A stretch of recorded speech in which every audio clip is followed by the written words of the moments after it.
শুধু মানুষ নয়, এখন কুকুর, বিড়াল, খরগোশ সহ বিভিন্ন পোষা প্রাণীর চিকিৎসা হচ্ছে কুমিল্লায়। এসব পোষা প্রাণী অসুস্থ হলে আর ঢাকায় যেতে হচ্ছে না পশু পাখির মালিকদের। ফলে কমেছে ঝক্কি ঝামেলা, কমেছে খরচ। পশু পাখির চিকিৎসায় 2022 সালের নভেম্বর থেকে এখানে ক্যাম্প পরিচালনা করছে ক্যাটস হোম বা বিড়ালের বাড়ি। আর প্রতি মাসে 2-1 বার এই ক্যাম্পের আয়োজন করেন পশু চিকিৎসকরা। কুমিল্লা থেকে মোহাম্মদ সাইফুদ্দিন রনির পাঠানো তথ্যচিত্রে ডেস্ক রিপোর্ট। দেশের বিভিন্ন স্থানের মতো কুমিল্লাতেও শখের বশে অনেকে কুকুর, বিড়াল, খরগোশ সহ বিভিন্ন পশু পাখি পোষেন।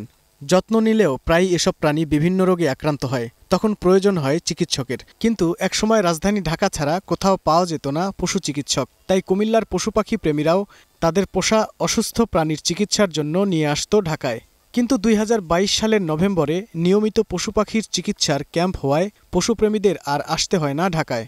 আমাদের কুমিল্লা শহরে এবার যে ক্যাম্পটা হয়েছে, এটা হওয়ার কারণে আমাদের এখন সরকারি অফিসের যে খামার আর অথবা ঢাকায় যাইতে হতো আগে, কিন্তু এখন আর আমাদের ওইখানে যাওয়ার দরকার হচ্ছে না। সার্ভিসটাও তাদের ভালো দেখতেছি আমরা। নেক্সট টাইম ইনশাআল্লাহ এটা ভালো হবে।